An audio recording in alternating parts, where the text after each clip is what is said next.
Hey, hi guys. Welcome back to The Independence. I am here in the studio in Manchester, New Hampshire, streaming on X, Facebook, and YouTube Live.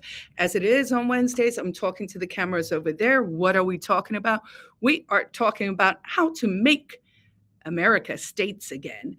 I've had everyone freaking out here in the great state of New Hampshire, the free state, because I put out a candidate survey on behalf of New Hampshire exit movement, i.e. the independence movement here in New Hampshire. And candidate responses are flowing in, and so we will be talking about that. I will catch everyone on the flip side. Coming to you live from the heart of the great state of New Hampshire, this is The Independence with Carla Gericke.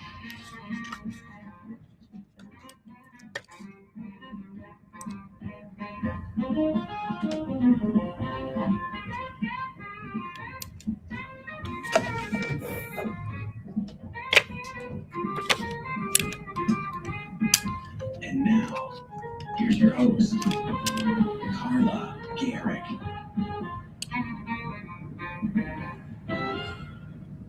Hey guys, and welcome back to The Independence. It is Wednesday, and I'm delighted to be here in the studio with you guys today to kind of make all the Granite Staters' heads explode a little bit. Today's show is going to be about Make America States Again. MASA. If we can have MEGA and we can have MAHA, then we can certainly have MASA as well. Make America States Again is actually a term that I believe I coined back in 2016. I can prove it too. I was putting in some data this morning with the Grok AI LLM and sort of was like, oh, did I come up with this? And at a minimum, it seems fairly strong that I did. So welcome to the MASA movement or the MASA movement. We can decide how we want to say it. But here's what I want to ask you right off the bat. Estonia has a population of 1.4 million people, and no one claims that they're not allowed to be a country. So why do people say that about New Hampshire? The Democrats are freaking out because I put out a candidate survey from Nexit Now, the organization that I lead with regard to independence here in New Hampshire. You can go to nhexitnow.org for more information about what the organization is about. But because we're heading into election season and because I am who I am, and because this is really my number one issue, I sent out a candidate survey. This is the second time this has happened. 2 years ago when we sent it out, if I recall correctly, we had 3 responses in total. So far, I have gotten 3 responses online. Thank you all very much. And then I stopped in this morning at my mailbox and picked up 8 written responses, including one from a Democrat, which I will read in a moment or two. But here is really what sort of primed this for today's discussion. I believe NH Journal and reporter Damian Fisher is coming out with an article today about the candidate letter I sent out. So I did respond to him early this morning with sort of my position. My favorite line out of that one was, I'm early, but I'm not wrong, and I'm willing to stand by that. So today we're going to talk just a little bit about, like, is this the craziest idea you guys have ever heard? Or does a national divorce, given the polarization, given COVID mania, given the national debt, which I will dive into in a second, does this union, where it seems like half the people don't even like each other anymore, does this union, this marriage, does this lifestyle we have make sense anymore? And my position is not really. That was also the position I took on Dr. Phil about 2 years ago, last week, I believe. There's a great 17-minute clip. It was an hour-long show, but they cut it down with about $1.7 million. 1.7 million views so far. So go look for that. Of course, it uses words like secession, civil war, but here are the words I want to use: peaceful, democratic, futuristic, making solving problems before they become greater problems, or perhaps even, why don't we look at this like a game? Why don't we look at this like, hey, we get to build our own country, and what does a country startup scorecard look like? So I'm going to get into that. So first of all, let's take a look at this letter. But before we do, I do want to mention a few choice things, because I think we have kicked the can down the road as much or as far or possibly as far as we can. What do I mean by that? You and I both know that we're getting poorer. Maybe the rich and Elon and Peter and those dudes are getting richer, but even Elon went from a trillionaire back to a billionaire. So not even they are really getting rich. But the reason this is happening is because we have diluted, but through printing too many dollars to pay our national debt, everything is becoming more expensive. Now, we understand that conversation in the context of countries like Brazil or Zimbabwe with hyperinflation, and everyone's like, oh, that could never happen in America. And maybe it is something that, is the can down the road a little bit, but it's not as unlikely as we think. And to put the numbers in context, just for you back home, I am going to explain $1 million, $1 billion, and $1 trillion according to time. So 1 million seconds is 11 and a half days. 1 million seconds, 11 and a half days.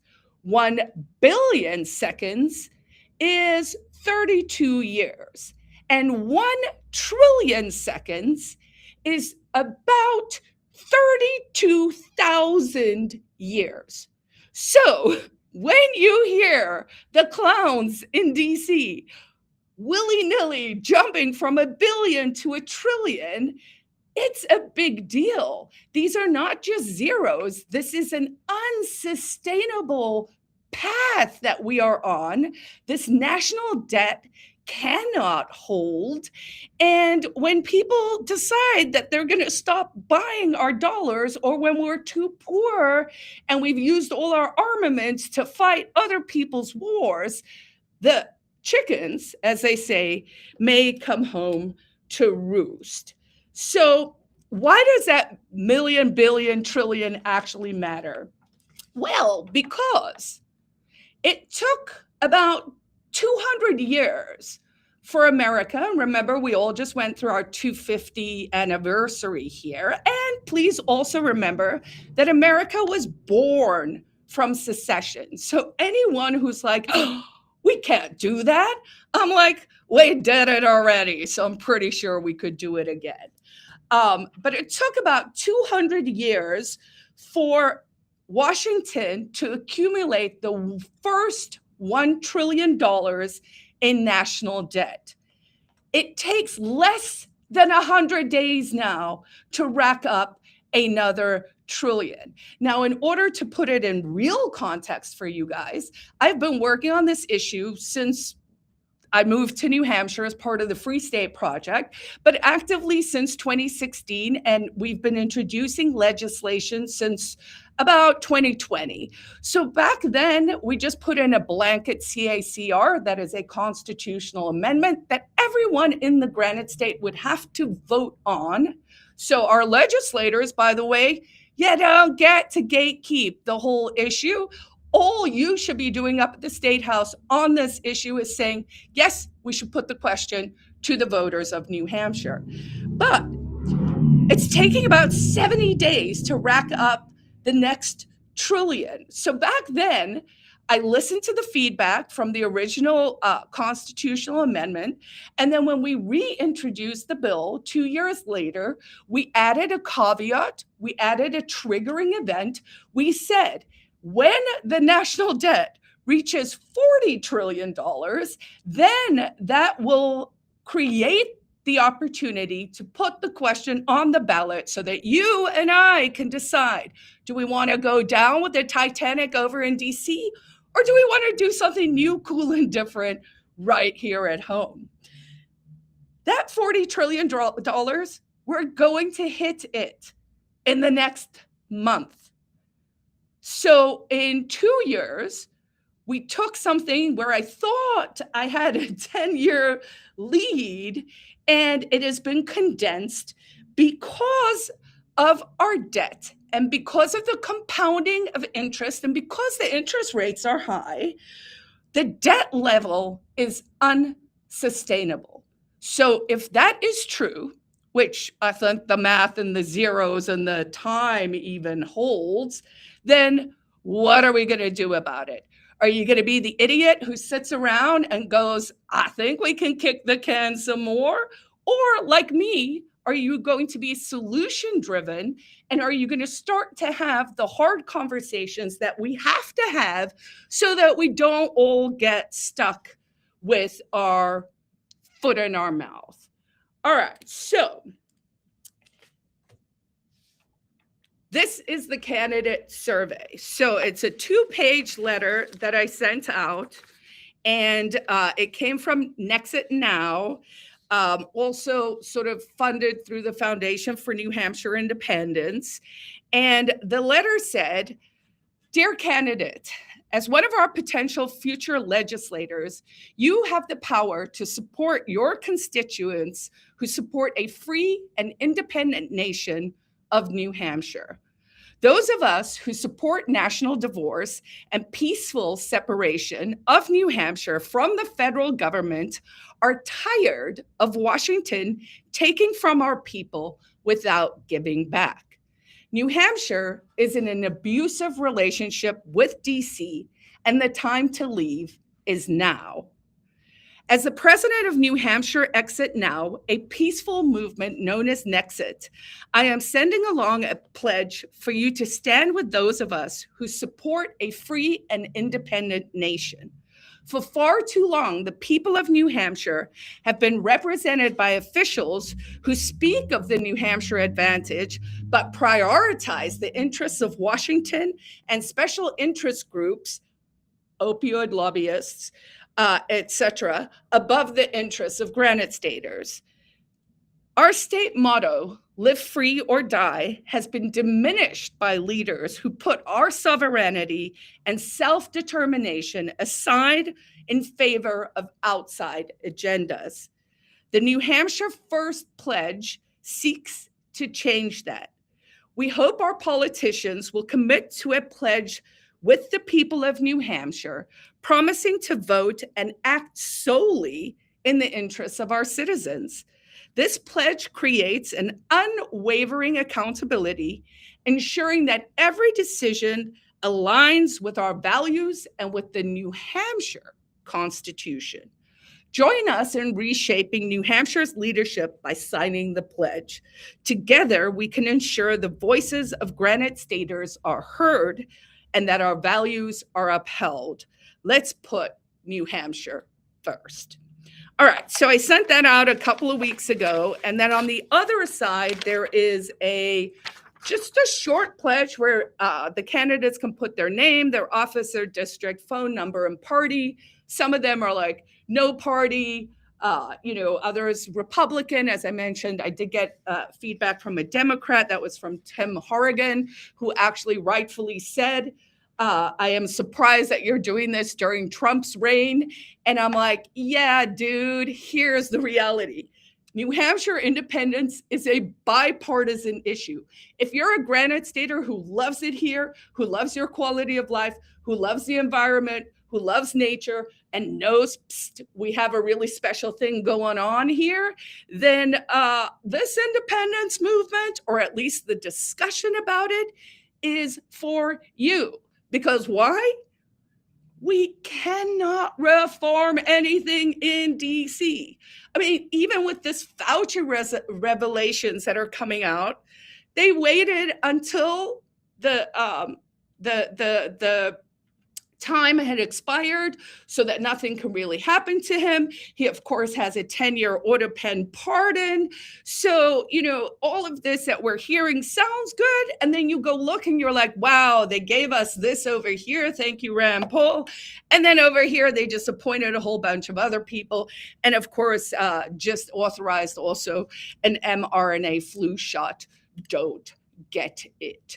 All right, so the questions on the other side of this Nexit Now candidate survey asks the following things. And I will say this, it was interesting. I have 5 questions here. And again, responses have differed. I hope those of you who have not completed yours will do so. I'd be happy to listen to Democrats, to hear what your positions are, what your fears are, what your concerns are. And guys, the conversation can't just be, hey, Carla, that's too radical. It's got to be better than that. Because look, I have traveled all over the world. I have lived in places that have hyperinflation. I have studied history. And I think I have compelling reasons, and I can build a compelling case that indeed this will be the best outcome for people of New Hampshire. So here are the 5 questions. People ticked some of them changed some of the answers. Again, part of my goal is to start to have the conversation so that when the time comes, we're not, again, stuck with our foot in our mouth. So 1 was, I pledge to place the interests of New Hampshire and its citizens before any other nation, state, political entity, organization, or individual. 2, I further pledge to uphold the rights of Granite Staters under Article 10 of the New Hampshire Constitution, the right of revolution, to reform, alter, or abolish government when it is necessary for the public good. Now, New Hampshire is uniquely one of the few states that has an enshrined right of revolution. So everything with regard to this conversation, again, is constitutional. 3, if it is within the powers of my office, this is now the candidate, I will vote for legislation and resolutions that call for a vote on New Hampshire reasserting its sovereignty and independence. And I will continue to do so every term I am elected until such a referendum is held. Now, the word referendum here is not similar to, say, a referendum in California or Oregon or one of those places. The term here means putting a constitutional amendment on the ballot that we would vote on. Now, in the 18 years that I've lived in New Hampshire, we have passed 2 constitutional amendments, one expanding taxpayer standing and one expanding our right to privacy. So these are not stretch goals. When I put my shoulder to the wheel, I think this will happen, but conversations need to be happening before then. The 4th part of the pledge: if the national debt of the United States reaches 50 trillion, so I had to make it from no number to 40 trillion to, oops, we're about to hit the 40 trillion to 50 trillion, which technically would have, before we debased our money, bought us 10 years. But now we are on average adding $1 trillion in debt every 70 to 100 days. So if I said it's 50 trillion, that gives us 10 times, that gives us not a lot of time to get this going. So do you want to wait until the ship sinks, or do you want to have a plan? So if the national debt of the United States reaches 50 trillion, I, as the candidate, will support legislation and resolutions that call for a vote on New Hampshire reasserting its sovereignty and declaring independence. In such a scenario, I will advocate for the people of New Hampshire to have the opportunity to decide their future in light of the unsustainable financial burden placed on the nation. Now, if you think, oh, what does any of this matter in terms of the national debt? Because you think, oh, free stuff's great, but you don't understand if your eggs went from $1 a dozen to $6 a dozen. It's not free. It's just being built into different parts. The debt is unsustainable. New Hampshire is a net payer to the federal government, meaning we pay more in taxes than we actually get back from them. And the money we get back from them comes with bells and whistles that we don't actually want to comply with. All right, last but not least on the list of things that you as a candidate can pledge was, if a majority of the people in New Hampshire vote in support of reasserting our sovereignty and state's independence, I pledge to work towards a peaceful, fair, and expedient separation from the federal government, always placing the interests of Granite Staters first. All right, so that is what all of that said. Now, before you go, oh, this is just too much, let me remind you, I actually commissioned a survey back in 2022. And at the time, so remember, I'll cast your mind back, 2022 was, Biden was in power, but it was post-COVID mania. And at the time, 63% of respondents believe that trust in New Hampshire over DC is the way to go. And that nullification, meaning getting rid of federal laws, which I'm all for. Hey, guys, up at the State House, nullify, nullify, nullify, until we're at a point where, oops, we're actually going to have to declare independence. At the time, back in 2022, 29% of the respondents overall supported 29%, 30%. A third of people already support independence. And at that time, 52% of Republicans did, which of course is where it becomes partisan, because half of you are like, oh, when my team's in power, then it's all good. And then when your team's not in power, it's all bad. But it's all bad all the time out of DC because it's too big, it's too far away from us, and it does not have our interests at heart.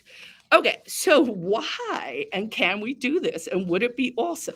So the first thing I'm excited about is, New Hampshire has a nuclear plant. We are the only state in New England that does not have a moratorium on nuclear power. We currently have a governor, Kelly Ayotte, who is pro-nuclear.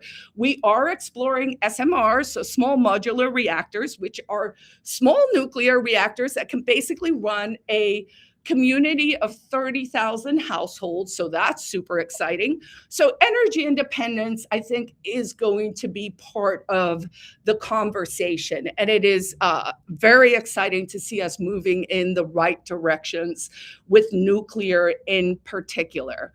What are some of the other things that we should be thinking about?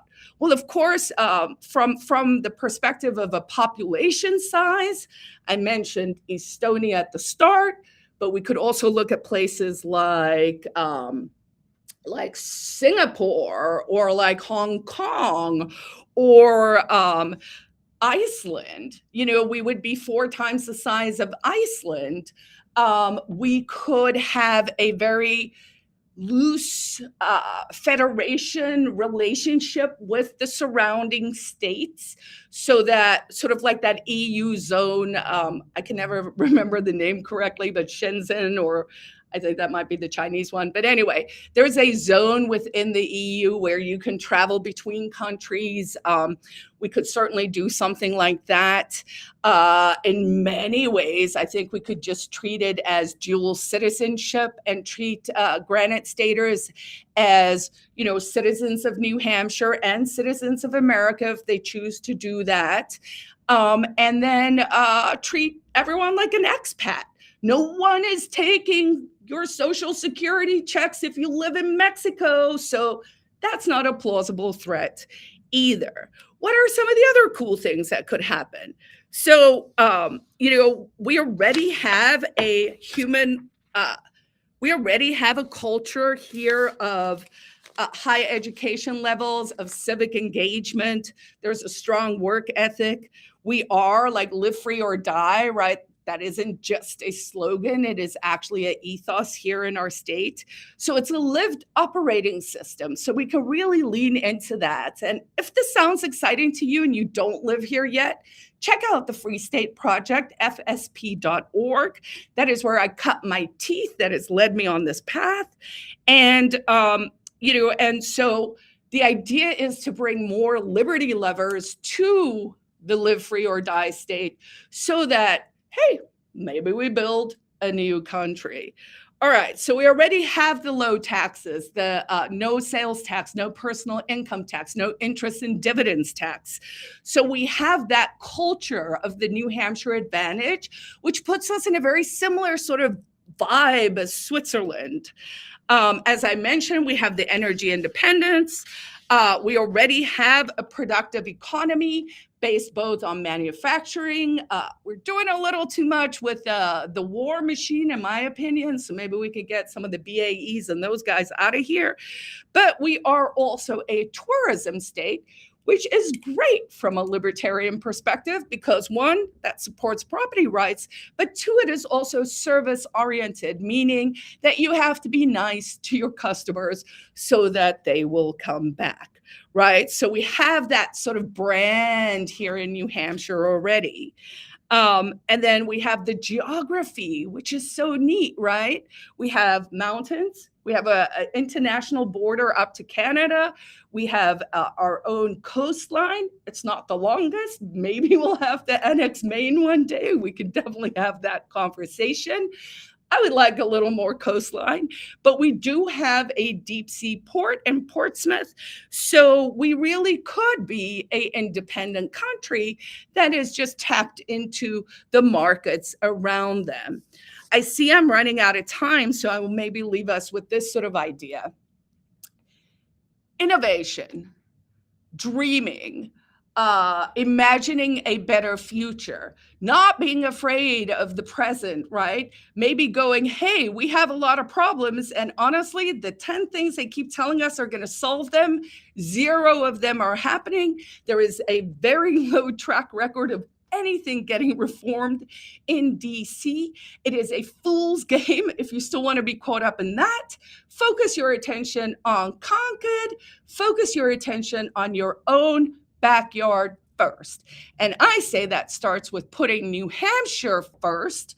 And I hope that many more candidates will respond to this, pro or negative. I will be up there at the State House. I will be having these conversations. I can't wait to have them with you. I think the future for us looks bright. And again, as I said to New Hampshire Journal this morning, we can figure out a country startup scorecard.